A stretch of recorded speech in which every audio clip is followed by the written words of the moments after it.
Hey, hello, you're with Wolf Gorlick, few minutes riffing on IT and IT security. Today looking at risk assessments and backups and logging and vulnerability management and so on and so forth. And I'm concerned that any diehard techie, the minute they hear risk, they're like, click into the next video. Bye. Because it's such an overused word. And that's part of the problem, right? Sometime, some point, someone used the word risk and they got funding because someone else went, I don't like risk in business. I'm going to pay to close that risk. And suddenly the entire community said, talk about risk, talk about risk, talk about risk. And then we're all saying, it's a risk, it's a risk, it's a risk. I'm assessing risk, I'm managing risk.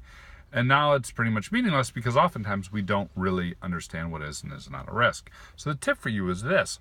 You need a function in a real way to assess risk from the folks who are responsible for it. Only the person who owns the data can assess the risk of the data.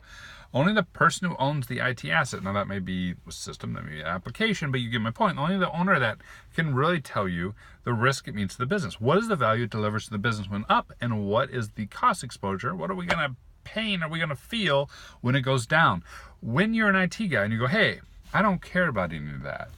I don't care because I'm going to treat it all as important. When you're an IT guy and you go, look, I manage risk because I look at whether or not the backups failed. When you're an IT guy and you go, I manage risk because I read the logs.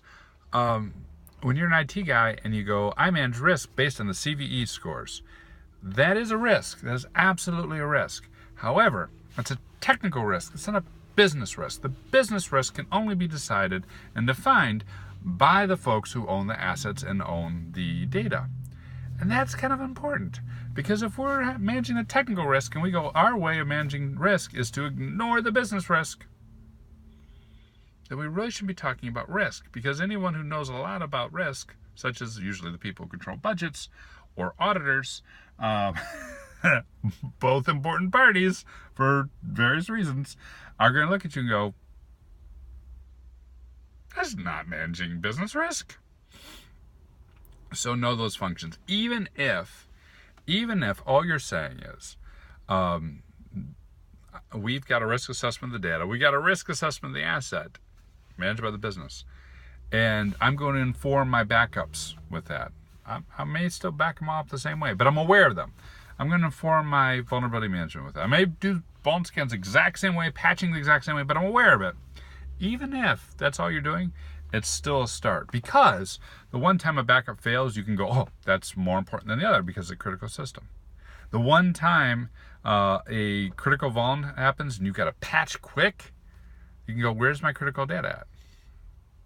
You can make different decisions.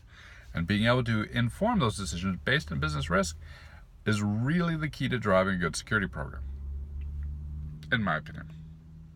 How do you get the data risk? How do you get the asset risk? Tips for me? Comments, social media, hit me up.